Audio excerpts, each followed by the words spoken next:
Alright guys, this is part 4 of the equipment tour. On today's equipment tour, we're going to be talking about our heavy construction equipment. First piece we're going to talk about is this Volvo off-road dump truck. This is an A25B. I believe this is a 1991 or 92 model. It's a 25-ton 6x6 dump truck. It's much more useful around the farm than you'd think. In the off season, we typically we use this a lot when we're cleaning up the ground, tearing out tree stumps, stuff like that. With river bottom ground, there's always floods and stuff like that, it seems like. So being able to take a vehicle out into an area without having to worry about getting stuck is pretty nice.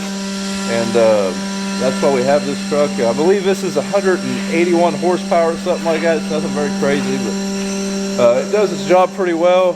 This was a Craigslist find by my dad, and when we found it, when we've painted it and done some work to it, it needed a little bit of TLC, but we've got it running pretty good. It's been a fairly dependable machine for what we do with it. I'm not going to start this. The battery is most likely dead.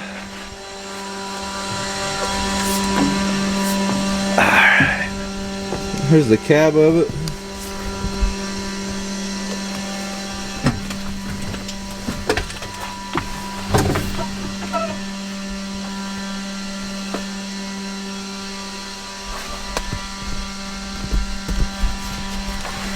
She's pretty rough riding, but she'll do the job. Alright guys, I didn't realize it, but yesterday whenever I was filming this piece of equipment, the camera died. And I basically talked to a camera that wasn't recording for a little while. So I didn't get any of the inside of this, or much of the inside of this piece of equipment, the dump truck. And I also didn't get the telehandler at all. So here we are, here's the inside of the off-road truck. It's pretty simple to operate. It's an automatic transmission. Put it in drive where you can manually shift it. High and low range, park brake, raise and lower the bed. Other than that, that's pretty much it to it. None of that works. That's the heat and air condition. But yeah, that's pretty much it on the dump truck. And now we're going to talk about the telehandler. And for those of you wondering, there's a little compact tractor. If you guys want a video on lawnmowers and compact tractors, we've got a few of those. Let me know in this poll right here. Alright, over here we have the telehandler. This is a Gale L6L40, I think, or something like that. Basically just stands for, it'll lift 6 tons and the boom will raise out 40 feet. If you don't know what a telehandler is, it is basically a loader or a forklift or whatever kind of attachment you have on here. This boom will extend out, so you can, I mean, it's very useful. We use it a lot for working around the grain bins. When we got this piece of equipment, I kind of thought it was going to be a waste of money. We already have a forklift, we already have loaders. I didn't really understand what we were doing with it, but when we got it, we were building those grain bins over there, so we used it a lot, and we still use it a lot. Right now there is something wrong with it in the shifter for the transmission. I don't think it's anything major, but when it broke right at the beginning of harvest, so we have not had time to really look at it or try to fix it. But it is one of those pieces that once you have one and it breaks and you can't use it, it's just a big pain in the butt. You didn't realize how much you use it until you have it. We use it all the time when it works, and yeah, I mean, we picked it up pretty cheap. It's highly used. I think it's like a mid-90s model, 98, something like that.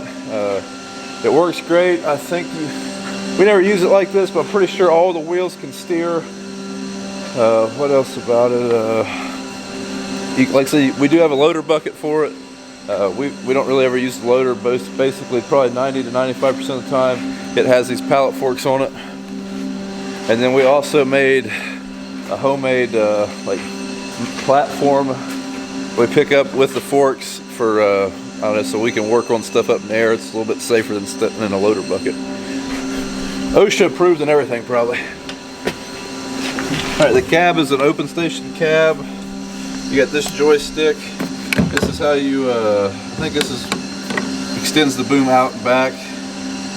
maybe it's this. I don't remember. I haven't ran this for a while. You got your forward and reverse right here, and that's pretty much it. There's no clutch, just gas and brake. And other than that, that's pretty much it on this piece of equipment. Like I said, I filmed this yesterday. The camera died. I didn't realize it. So if you see I'm wearing a different shirt and whatnot, that's why. But I believe next in the line is the Bulldozer. Here's our Bulldozer. This is a John Deere 750C. I believe this dozer has a 6.8 liter John Deere engine in it with 150 horsepower somewhere in there, maybe 140. As far as their Bulldozer lineup goes, they make an 850, a 950, and I think they make a 1050, which are all bigger machines than this one.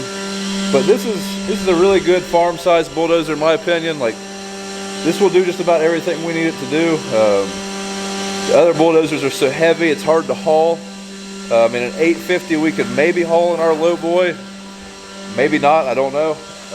Definitely not a 950 or the 1050. I think this is a 2003 model. We've had it for probably 6 years now, 5 or 6 years. Nah, probably 4 years. And we use it a lot. We use it every winter, cleaning out fence rows, pushing back tree lines, stuff like that. That's I always say that's kind of our winter job. We've become construction workers, seems like. Seems like every winter you're always pushing back tree lines and stuff. You can't grow anything under the shade is what Dad always says, and he's 100% correct. So, I'll just climb up in the cab of it. I don't know what the hours are on most of this stuff. Most of it's pretty high. Like, I'm pretty sure that Volvo dump truck has like 20,000 hours or something like that. I don't know what the telehandler has, but I'm climbing this. Okay. And the battery's shut off, but I think this machine has 3,000 hours on it, or somewhere in that neighborhood when we got it. Never seen the cab of a dozer. There's no steering wheel. You have joysticks on each side to run the bucket and or run the blade, and also I think this is the one that makes you go forward and backwards, and that's your shifter. I believe this is a power shift, I'm pretty sure. There's your throttle over here. Not a whole lot of controls to it really. Radio. Don't think the air conditioner works in this machine. It does have a heater, which that's pretty nice because we're using this when it is cold. So, but that's pretty much it for the dozer. I'd say it's a pretty good piece of equipment. No real problems out of it. It has the power to do what we need it to do. So we'll move on to the front end loader next. Alright guys, the next thing we're going to talk about is our Daewoo front end loader. I'm not sure what the year on this machine is.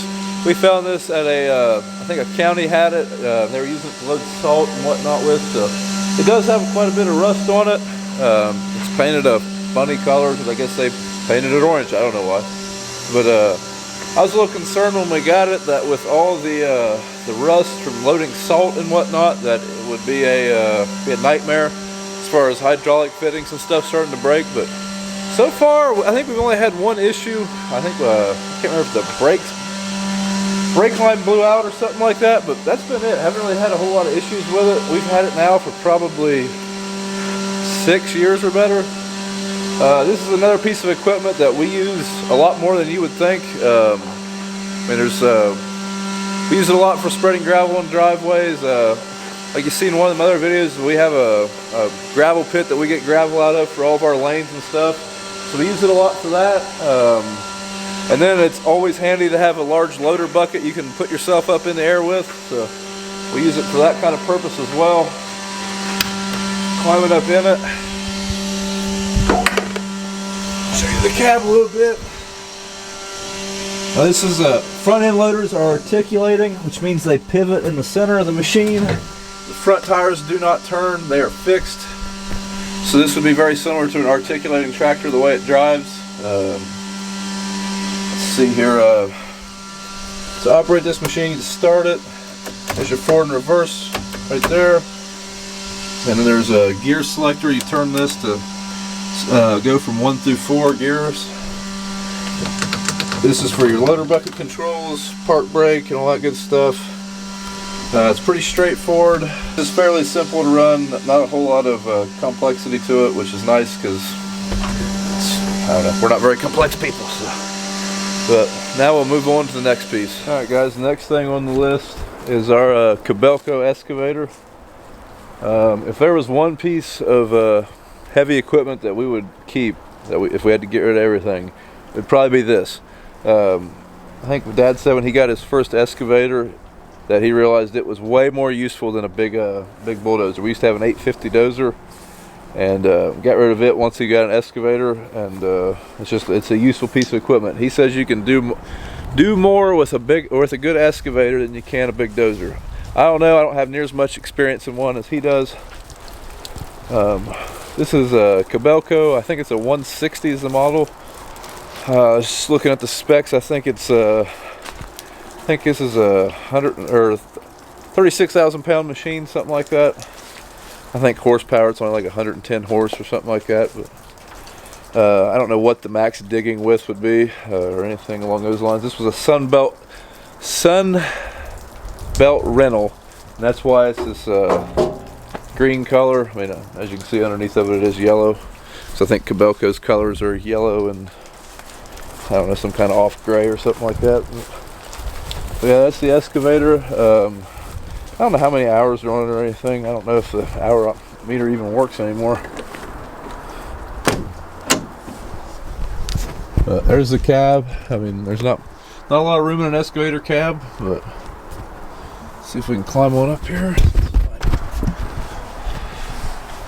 Key's not in there. I'd look for the hours. I'm not sure what the hours are on it, but it's pretty straightforward to run this. Yeah, it's similar to Dozer. You got joysticks to pivot make the excavator spin, and then you got one to run the boom. Then to make it go forward and backwards, you got foot pedals down here. That makes you spin in a circle with the tracks. Makes you go forward and back.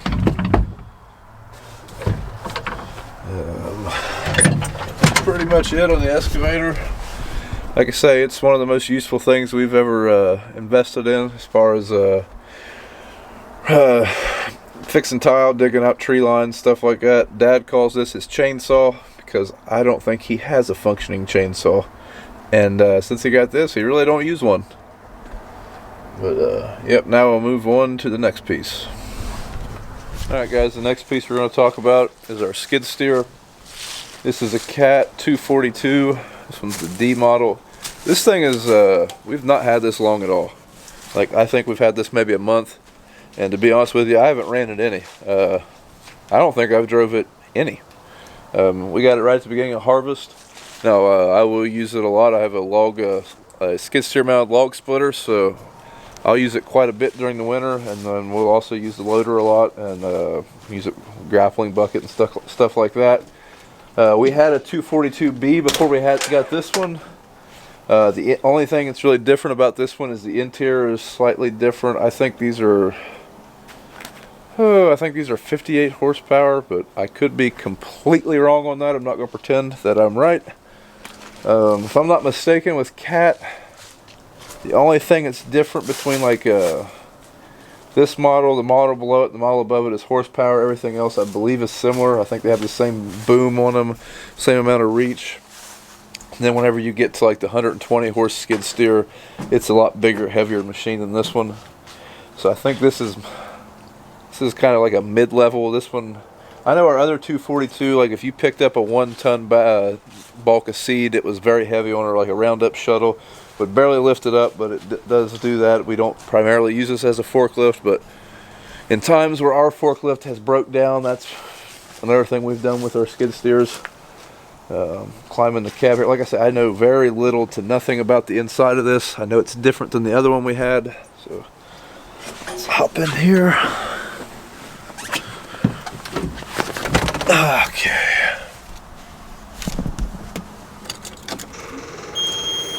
That's different than the other one we had. It did not have all that fancy stuff. It does have cabin air, which is awesome. Looks like there's your park brake. Maybe to speed up the throttle, I don't know.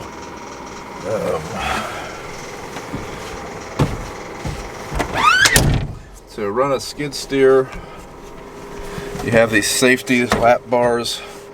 They have got to be down before it will start, and then now it's running.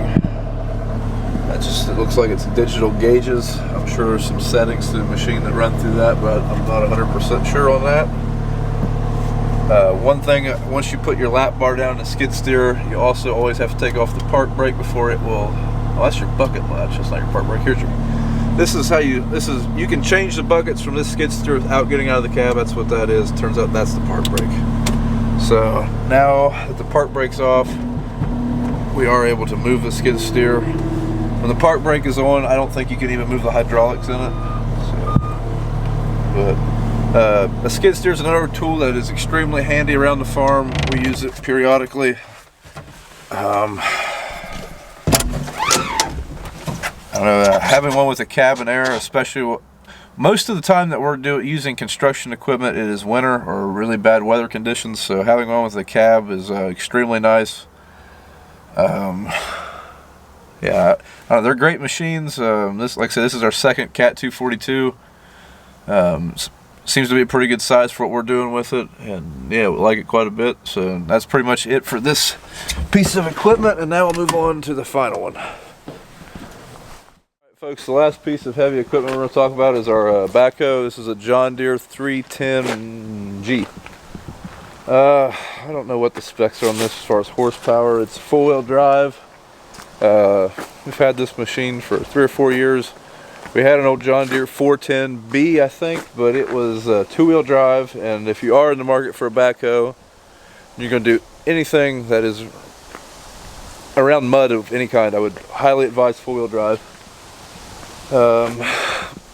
We bought this machine from Columbia Gas, I believe, had it before we did. I mean, it was a little rusty. We did put a new coat of paint on it, try to make it look a little nicer. And you can see that there's some rust right here and whatnot from where they had it. I think it was on the roads a lot, especially in the winter, so that's why it's so rusty. It does have cab with heat, no air, which is fine. If you've seen the channel, you've seen us using this machine. This is an extend-a-hoe, which is nice. It's basically almost like a little miniature crane with wheels. We were using this to put the auger back in the grain cart when we were replacing the flighting in it. It's pretty handy. It's we don't have a mini excavator, so this is kind of like our version of a mini excavator, I guess. I don't know which one would be more handy, but we use it quite a bit for pretty much any loader work. We'll load the spreader or fertilized spreader with it and whatnot. Fix creek crossings, fix tile blowouts.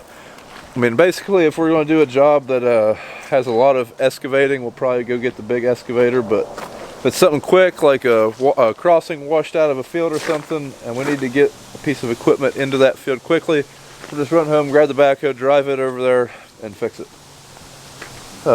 Pretty much covers it. We'll walk inside the cab here. I don't know if what kind of hours are on this backhoe. I don't think it's a super high amount. Or where you even tell. Let's get right here.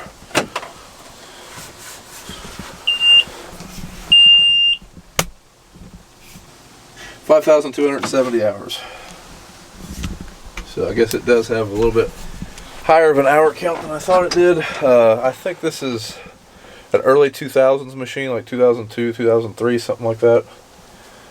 But yeah, it's another handy piece of equipment to have around the farm. When we still had cattle, Dad used the backhoe to feed cattle with every day in the winter. We haven't had cows for a while, but it is still used pretty often. But that pretty much covers the construction side of the equipment tour.